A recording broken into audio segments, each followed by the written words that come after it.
KGF वाली बहू। निर्मला जी के बेटे सुमित की शादी नव्या के साथ हो गई और निर्मला जी बहुत खुश थी क्योंकि बहू रानी दिखने में बहुत खूबसूरत थी और नेचर भी अच्छा था। निर्मला जी का बहुत अच्छे से ख्याल रखती थी, कभी किसी से झगड़ा नहीं करती थी। लेकिन निर्मला जी की बहू में कुछ तो अनोखा था और वो ये था कि केजीएफ मूवी देखने के बाद केजीएफ मूवी के हीरो की बहुत बड़ी फ़ैन बन गई थी और बस हर वक्त उसे ही कॉपी करने की कोशिश करती रहती। बस एक यही आदत की वजह से निर्मला जी को कभी कभी उस पर गुस्सा आ जाता। बाकी सब कुछ ठीक था। सुमित बेटा, तुम नव्या को समझाने की कोशिश क्यों नहीं करते?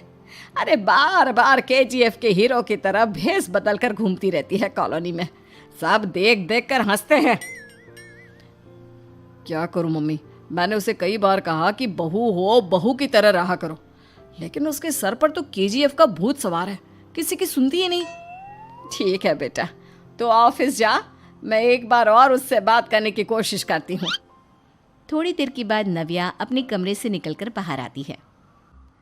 अरे बहू, ये क्या, तुम फिर से केजीएफ की एक्टर बन गई?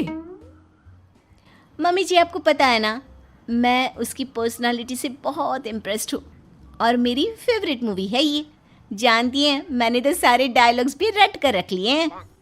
अरे बेटा, लेकिन थोड़ा बहुत समाज की भी तो परवाह करनी पड़ती है ना।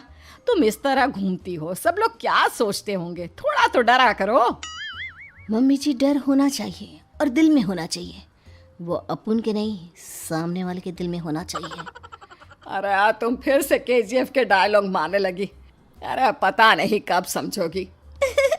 डोंट वरी मम्मी जी, मैं अभी आपके लिए गर्मा गर्म कॉफ़ी बना कर लाती हूँ। उसके बाद आपकी सारी टेंशन रफू चक्कर हो जाएगी। कुछ दिनों के बाद। नव्या, नव्या कहाँ हो तुम? मैं यहाँ हूँ।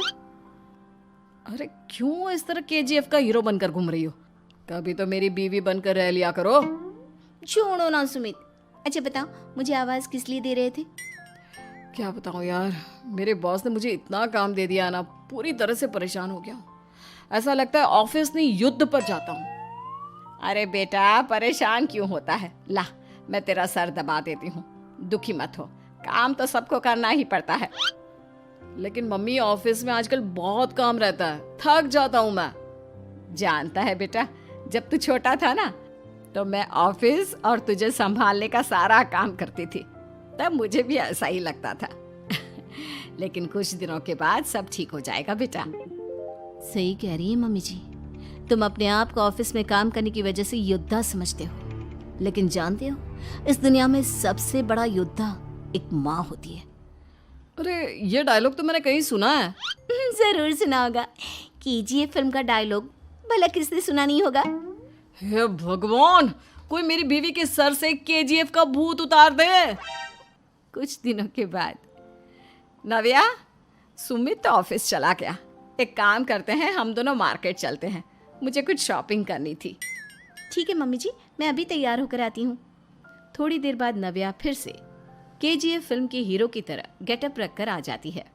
अरे तुम फिर से ये बन गई। चलिए ना मम्मी जी, आप जानती है ना, मुझे ऐसे रहना बहुत पसंद है। प्लीज़ प्लीज़ प्लीज़ मम्मी जी। अच्छा ठीक है, चलो। मार्केट में निर्मला जी को उनकी एक सहेली मिलती है। अरे निर्मला, ये तुम किसे साथ में लेकर घूम रही हो? लगता है फिल्म का हीरो निकलकर तुम्हारे साथ आ गया है। मेरी बहन, क्या बताऊं, ये फिल्म का हीरो नहीं है। अच्छा, ये तुम्हारा बेटा होगा। बहुत दिनों से देखा नहीं ना, इसलिए पहचान नहीं पाई मैं। अरे नहीं नहीं, मेरी पूरी बात तो सुनो। ये मेरी बहू है नव्या। है? लेकिन दिखने में तो ये बिल्कुल केजीएफ के एक्टर की तरह नजर आ रही है। हाँ, वो क्या है ना, इसे इसी तरह रहना पसंद है।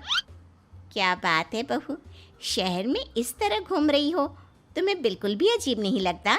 लोग तुम्हारे बारे में क्या कहेंगे?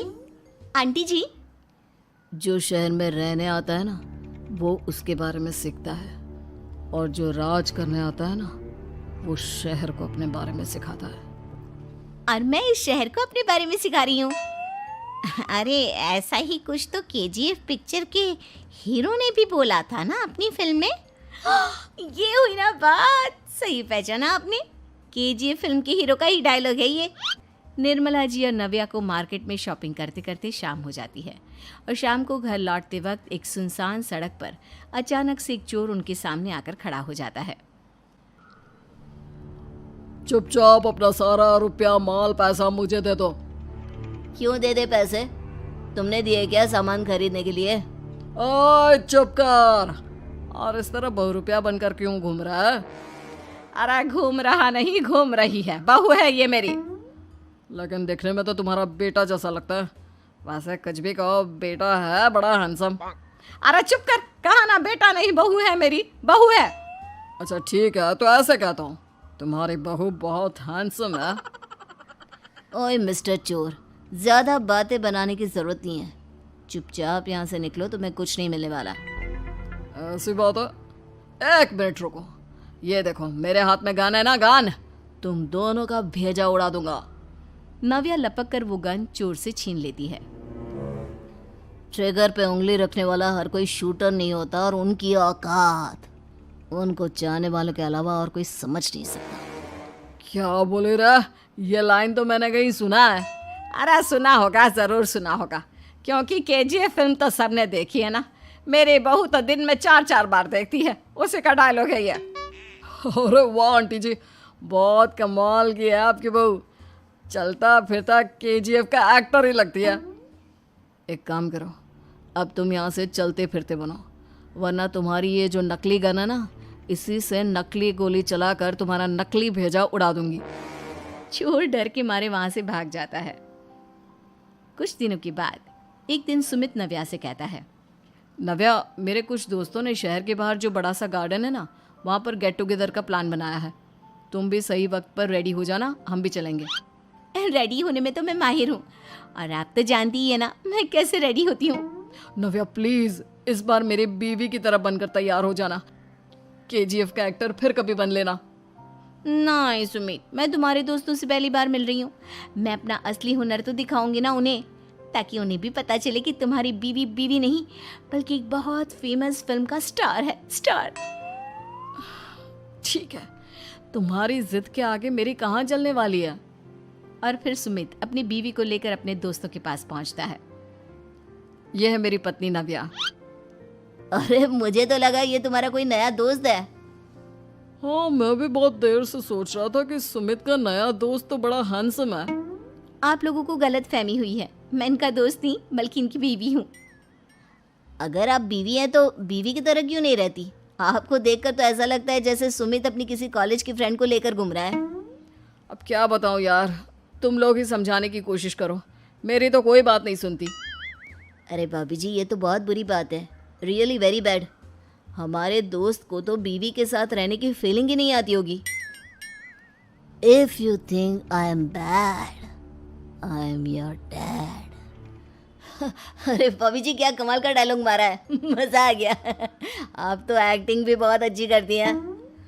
हाँ, लेकिन बस एक ही इंसान की एक्टिंग करती है मेरी बीवी, केजीएफ के हीरो की, और उसी की तरह रूप बदल बदल कर घूमती रहती है।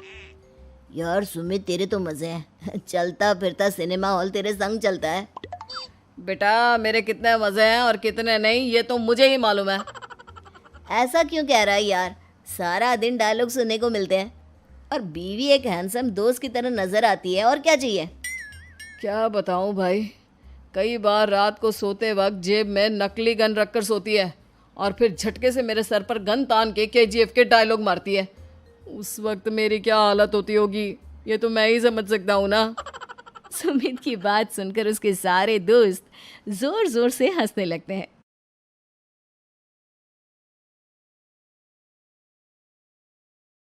रील्स वाली बहू। प्रज्ञा को रील्स बनाने का बड़ा ही क्रेज है, और वो दिन भर रील्स बनाती रहती है, खाते पीते घूमते फिरते, घर में कॉलेज में। रील्स बनाने के कारण प्रज्ञा पूरे कॉलेज में हाईलाइटेड है। जहां उसकी रील्स सभी को पसंद आते हैं, वहीं मनीषा चिंता में डूबी रहती है।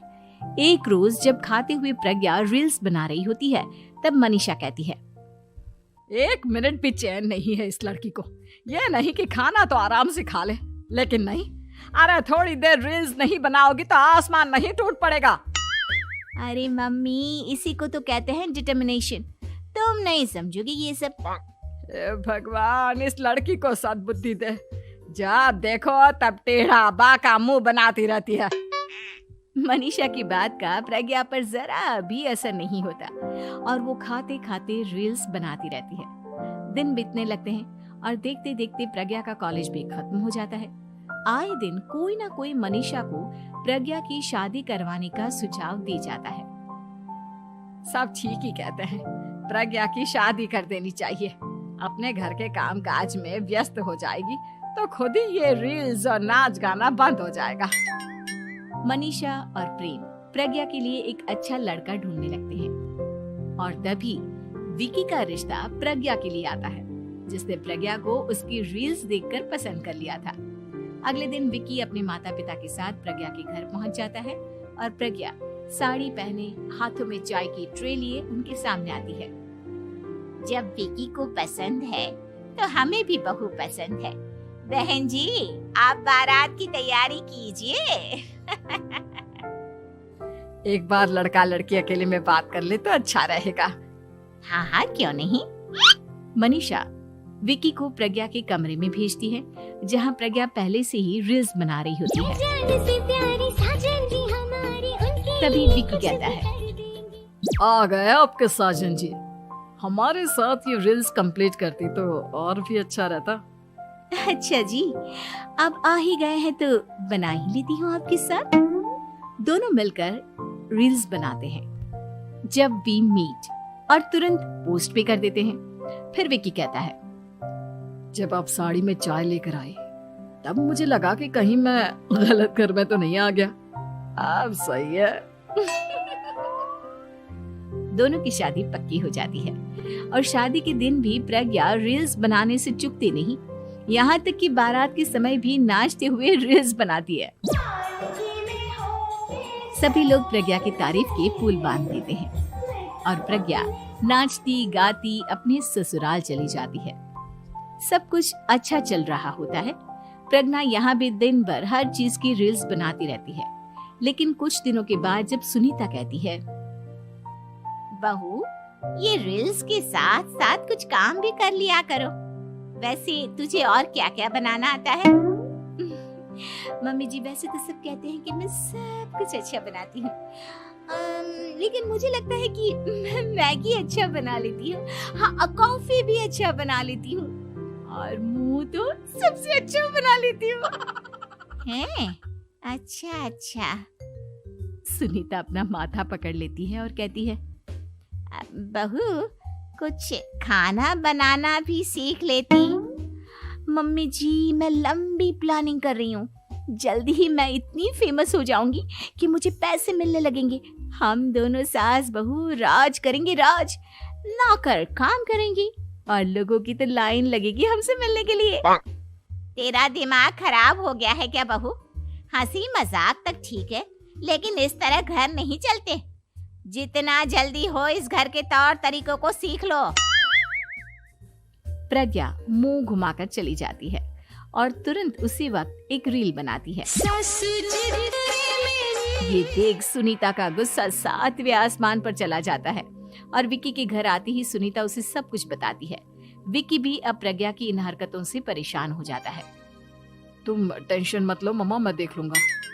विकी कमरे में जाता है तो देखता है कि प्रज्ञा रील्स बना रही है। विकी बड़े ही प्यार से प्रज्ञा से कहता है, प्रज्ञा, इन सब के लिए मैं तुम्हें मना नहीं कर रहा हूँ, लेकिन फिर भी हर वक्त तो ये अच्छा नहीं लगता ना। समझने की कोशिश करो, मुझे भी तुम्हारा थोड़ा वक्त चाहिए। मैं जब ऑफिस से आता हूँ तो मुझे समय देने की जगह इसी में लगे रहते हो। तुम ज्यादा ही सोच रहे हो। तुम भी मेरे साथ रील्स बनाओ ना, तुम्हें भी बहुत अच्छा लगेगा। तुम्हें इज्जत से कोई बात समझ में नहीं आती क्या? दिमाग खराब हो गया है तुम्हारा इस चकाचौंध से। अगर तुमने अपना रवैया नहीं बदला तो मैं तुमसे दूर चला जाऊंगा। तुम ही रिश्ता लेकर आए थे, मुझे लड़कों की कमी नहीं थी और ना आज है। विकी दरवाजा पटककर चला जाता है। धीरे धीरे विकी प्रज्ञा से दूर होता जाता है।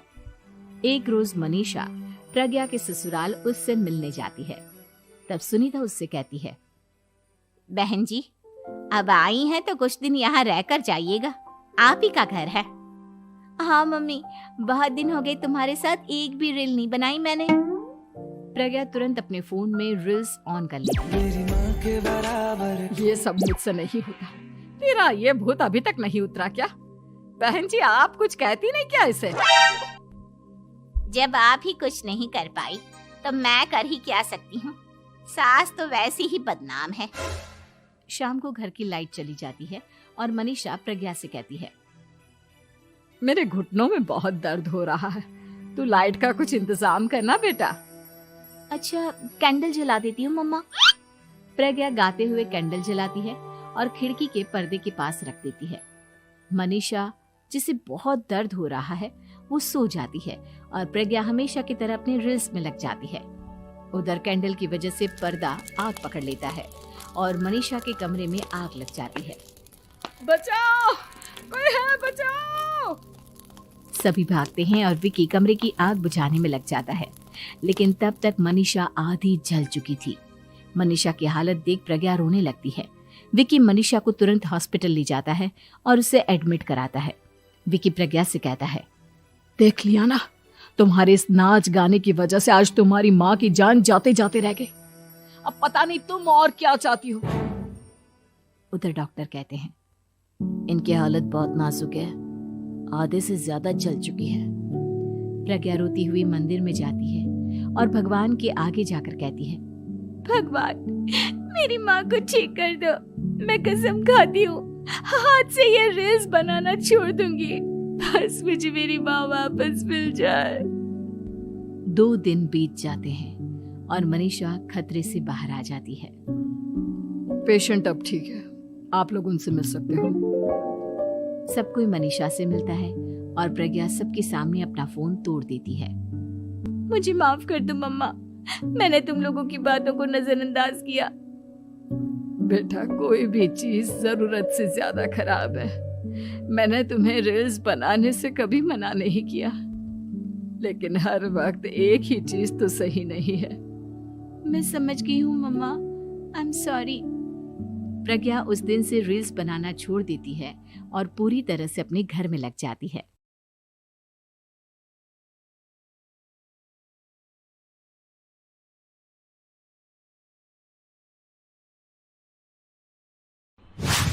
संदीप ने अपनी माँ के कहने पर गांव में शादी कर ली थी। लड़की का नाम था सुनीता। माँ का कहना था एकदम मॉडर्न बहू नहीं होनी चाहिए, लेकिन उन्हें नहीं पता था कि गांव से आने वाली बहू सुंदर सुशील तो होगी और उसको गांव से बाहर भी निकाल लाएंगे, लेकिन उसके अंदर का गांव कैसे बाहर निकलेगा। शादी के कुछ दिन बाद, माँ, टिफिन तो देना जरा। बेटा, अब तो स्कूल नहीं ऑफिस जाता है, माँ से नहीं अपनी बीवी से टिफिन मांगा कर। ओके माँ। सुनीता, टिफिन ले आओ। एक किलो टिफिन, इसके अंदर पिस्ता डाल दिया है। पिस्ता? पिस्ता क्यों? सास जी ने बोला था ना कि आपको पिस्ता बहुत पसंद है। ओहो, मैंने पिस्ता नहीं पास्ता बोला था, पास्ता। पास्ता? कहीं होता है पास्ता? अरे बेटी, तू रहने दे, मैं बना दूंगी। अच्छा किया कि पाव भाजी बनाने का नहीं बोला, वरना किसी के पाव बना देती है। सुनीता को बुरा लगता है, लेकिन उसकी नादान हरकतें कम नहीं होती। ऐसे ही एक दिन, अरे तुमने ये क्या लगाया है? अरे आप वो फूस फूस करके लगाते हैं ना, वही। डियो? का दियो? किसको दियो? अरे वही ना जिससे खुशबू आती है। हाँ हाँ, सही पकड़े हैं। अच्छा, लेकर तो आना। कौन सा डियो लगाया तुमने? अभी लेकर आते हैं जी। संदीप की बात मानकर सुनीता अंदर से खुशबू वाला फुसफुस लेकर आती है। ओएमजी! ओएमजी मतलब ओ माय गणेश ना। अरे OMG छोड़ो, और ये खुशबू वाला फुसफुस की बात कर रही थी तुम? हाँ, इसी की। फिर से सही पकड़े हैं। अरे देवी, लेकिन आप सही नहीं पकड़े हैं, ये डीओ नहीं है। डीओ नहीं है तो क्या लियो है? अरे ये रूम फ्रेशनर है, जिसको कमरे में छिड़कते हैं, खुद पर नहीं। कोई बात नहीं, माँ कहती थी आत्मा किराएदार है, शरीर एक किराए का कर्म। हम शरीर पे ये डाल लिए तो क्या फर्क पड़ जाएगा? अरे बहू, ओ बहू, मेरे लिए फल तो ले आ, फिर मैं बाजार जाऊंगी। सुनीता अपनी सास के लिए फल लेकर आती है। अरे बेटा, पपीता, तरबूज और सेब फल ऐसे कैसे खा लूं? काट कर तो ले आ। माँ जी, मेरे गांव में तो खेत से उठा के सीधा खा लेते हैं। अरे ये तेरा गांव नहीं है ना? अरे संदीप, तू ही कुछ समझा देना इसको बेटा। मैं कैसे समझाऊं माँ, ये तो माइक्रोवेव को भी भट्टी बोलती है। कल मैंने बोला हाय कैसी हो, तो बोलती है किसी को हाय नहीं लगानी चाहिए। अरे सुनीता, तेरा क्या होगा? अभी तो कैसे बताऊं माँ जी, अभी हम कुछ करेंगे फिर पता चलेगा क्या होगा, लड़का या लड़की। हे भगवान, कहाँ से आ गई है? रामपुर से जी, आप ही तो लेकर आए थे मुझे। अरे मुझे माफ कर दो। पहले कोई गलती तो करिए जी, आपकी तो सारी गलती माफ कर देंगे हम। हाँ। अरे बहू, मेरी बात सुन, फल यानी कि फ्रूट जब भी लाए ना तो काट कर लाना, ठीक है? जी ठीक है माँ जी, फल यानी फ्रूट यानी काट के लाऊंगी। सुनीता रोज ही कोई ऐसी हरकत कर देती जिसकी वजह से उसे घर में दो बातें सुननी पड़ती। एक दिन, माँ, मेरे बॉस घर पर आने वाले हैं शाम को, उनका बर्थडे है, फैमिली साथ नहीं रहती उनके, तो यही पार्टी कर लेंगे। उनको अच्छा लगा तो शायद मेरा प्रमोशन भी हो जाएगा। मैं ना फ्रूट केक लाकर फ्रिज में रख दूंगी और तेरे साथ आज खाना मैं बनाऊंगी, ताकि जब साहब आए तो खाने में कोई गड़बड़ ना हो। शाम को जब सारी तैयारियां हो जाती है, संदीप के साथ बड़े साहब भी घर आते हैं। फ्रूट केक तो ले आना बहू, फिर खाना खाएंगे। और इस सब की क्या जरूरत थी? आपने बुलाया वही काफी है। सर, आपका परिवार शहर में नहीं है तो हम ही आपके परिवार जैसे हैं सर। इतने में ही सुनीता फ्रूट केक लेकर आती है और बड़े साहब की टेबल पर रख देती है, और जैसे ही केक के ऊपर का बॉक्स हटाती है, ओह, ये क्या है? केक तो कटा हुआ है, मैं तो ऐसा नहीं लाई थी। आप मुझे शाबाशी दे सकती है माँ जी, मैंने ही केक काट दिया। आपने कहा था ना फल यानी फ्रूट यानी हमेशा काट के लाना, तो फ्रूट केक भी तो फ्रूट ही है ना, तो मैंने पहले ही काट लिया। हूँ ना मैं समझदार। अरे बहू, ये क्या किया? केक हमेशा वही काटता है जिसका जन्मदिन होता है। तुझे एक बात भी समझ नहीं आती, एक नंबर की बेवकूफ है। पूरा माहौल बिगड़ चुका था। संदीप को लगने लगा था कि साहब उसे प्रमोशन तो दूर की बात है, कहीं डिमोशन ना दे दे, लेकिन साहब बीच में ही बोल पड़ते हैं। अरे कोई बात नहीं, ये इनकी बेवकूफी नहीं है, इनका भोलापन है। बेटा, आप कहाँ से हो? रामपुर गांव से। अरे वाह, गांव से? फिर तो आपके गांव में ताजे फल और सब्जियां मिलते होंगे। हाँ, सही पकड़े हैं, हम तो काटते भी नहीं, सीधा खा लेते हैं। मैं ना एक बार तुम्हारे गांव घूमने जरूर चलूंगा। क्यों संदीप, ले चलोगे ना? मुझे गांव घूमना बहुत पसंद है। बस फिर क्या था, संदीप और सास दोनों खुश हो गए क्योंकि साहब को सुनीता ने गांव की बात करके खुश कर दिया था। अब संदीप का प्रमोशन पक्का था। शिक्षा, कभी भी किसी भी गलती पर घबराना नहीं चाहिए। हो सकता है कि उस गलती की वजह से आगे बड़ा फायदा हो जाए। पति, पत्नी और नौकरानी। शीतल और अभिमन्यु की शादी को 5 साल हो चुके थे, लेकिन अभी तक उनका कोई बच्चा नहीं हुआ था।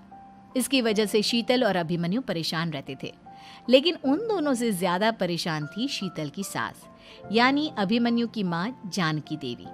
जानकी देवी चाहती थी कि जल्दी से जल्दी उनकी गोद में पोता या पोती आ जाए, और इसीलिए वो अपनी बहू शीतल को लेकर एक दिन हॉस्पिटल पहुंची। डॉक्टर मैडम, जरा ठीक से चेक करके बताइए ना। कई बड़े बड़े डॉक्टर को दिखाया है, लेकिन मेरी बहू माँ ही नहीं बन पाती। मैंने शीतल को बहुत अच्छे से चेकअप किया है। देखिए, बात यह है कि शीतल के अंदर माँ बनने की कैपेसिटी नहीं है। ये आप क्या कह रही हैं डॉक्टर साहब? कोई तो इलाज होगा ना, कोई दवाई दे दीजिए। देखिए, कुछ प्रॉब्लम ऐसी होती है जिनका कोई ट्रीटमेंट नहीं होता। आई एम सॉरी टू से, लेकिन शीतल कभी माँ नहीं बन सकती, क्योंकि उसके यूट्रस में अंदर से ही कुछ प्रॉब्लम है। घर आने के बाद क्या हुआ माँ? कहाँ लेकर गई थी आप शीतल को? अरे कहाँ लेकर जाती, डॉक्टर मैडम के पास ले गई थी, लेकिन तेरी बीवी तो कभी माँ बन ही नहीं सकती। मम्मी जी, इसमें मेरी क्या गलती? अगर अंदर से कोई प्रॉब्लम है तो उसमें मैं भी कुछ नहीं कर सकती। जानती हूँ, ये बात डॉक्टर के मुंह से सुन चुकी हूँ। अब दोबारा मेरे सामने इस बात का गाना मत गा। अरे माँ, परेशान होने की जरूरत नहीं है, हम सोचते हैं ना कुछ। अरे क्या सोचेगा तू? जब डॉक्टर कह चुका है कि तेरी बीवी माँ नहीं बन सकती, तो बता क्या सोचेगा तू? कहाँ से लाएगा बच्चा? माँ, ये तो मैं भी नहीं जानता।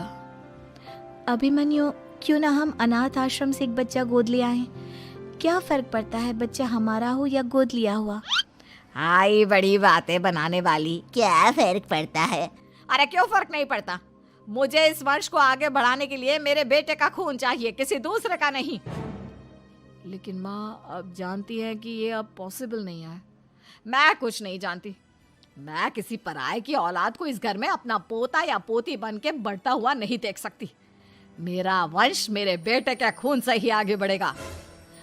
लेकिन मम्मी जी, ऐसा कैसे हो पाएगा? आप अच्छी तरह जानती है ना, मेरा और अभिमन्यु का बच्चा नहीं हो सकता।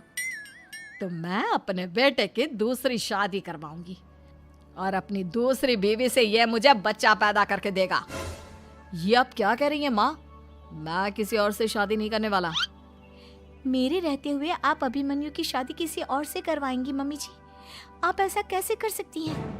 तू बस देखती जा बहू, मैं ऐसा कैसे कर सकती हूँ।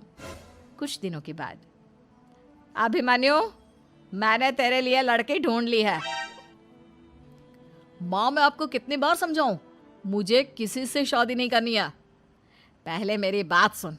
ये जो चमेली है ना, हमारे घर में काम करने आती है, वो तुझसे शादी करने के लिए तैयार है। मम्मी जी, आप अभिमन्यु की शादी एक नौकरानी के साथ करवाएंगी? वो इसलिए क्योंकि चमेली दिखने में बहुत खूबसूरत है, बच्चा भी सुंदर ही होगा।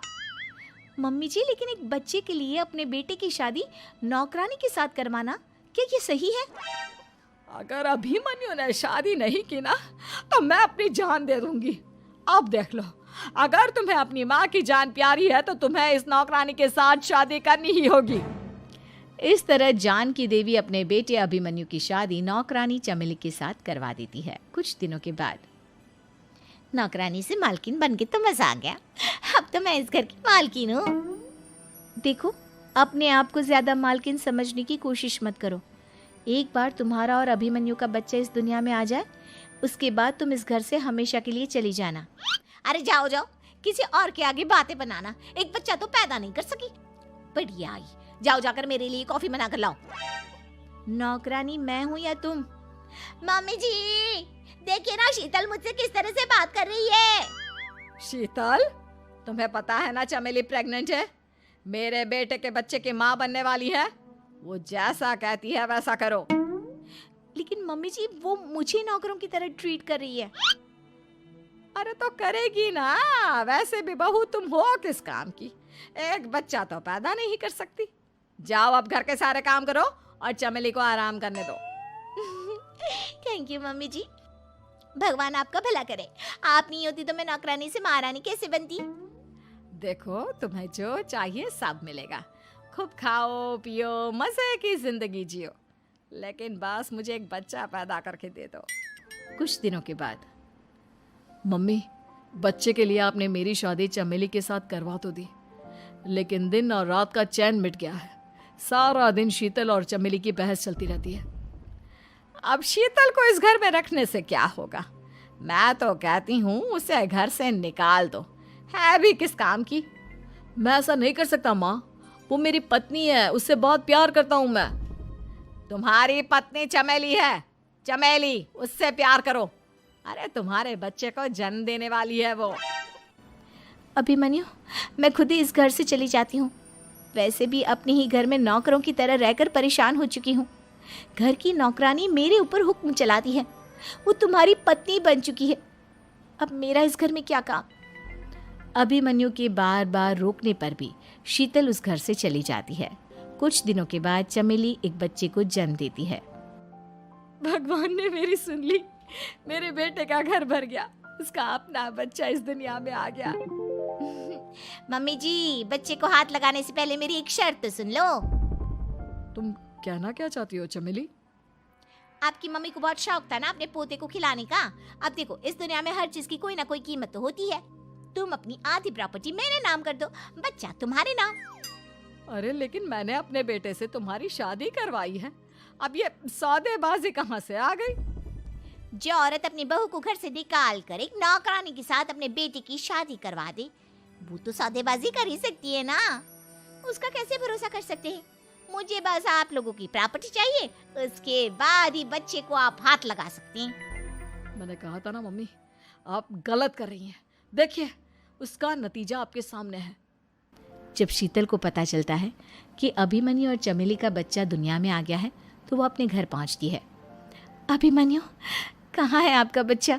क्या मैं उसे देख सकती हूँ? कुछ भी मत पूछो शीतल, माँ की हुई एक गलती हम लोगों पर भारी पड़ रही है। वो नौकरानी अपनी औकात पर आ गई है और अब हमसे अपनी आधी प्रॉपर्टी मांग रही है, वो भी बच्चे के बदले में। एक बात कहूँ अभिमन्यु, आप उससे कुछ भी देने से मना कर दो।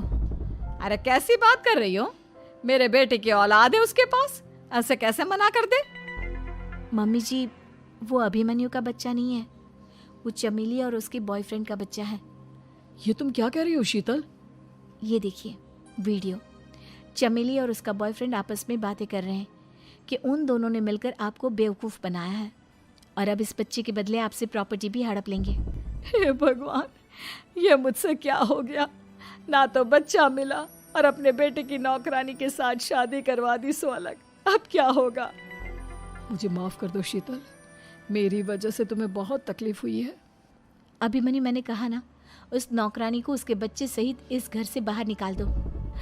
लगता है मेरे अभिमन्यु का बाप बनने का सपना अधूरा ही रह जाएगा। अभिमन्यु, अपनी मम्मी से कहो कि परेशान ना हो। आपको याद है एक बार हम एक IVF सेंटर गए थे, मैंने फिर से वहाँ जाकर बात की थी और आपको पता है इस बार मैं प्रेग्नेंट हूँ, क्योंकि हमने वहाँ पर प्रोसीजर करवाया था जिसकी वजह से मैं प्रेग्नेंट हो गई थी और इस बात का पता मुझे बस कुछ महीने पहले ही लगा है। हमारा बच्चा इस दुनिया में आने वाला है अभिमन्यु। मुझे माफ कर दो शीतल बहू, मुझसे बहुत बड़ी गलती हो गई। कोई बात नहीं माँ, लेकिन अब हमें उस धोखेबाज नौकरानी को इस घर से बाहर निकालना है और इस घर की मालकिन को वापस घर लाना है, वो भी पति, पत्नी और नौकरानी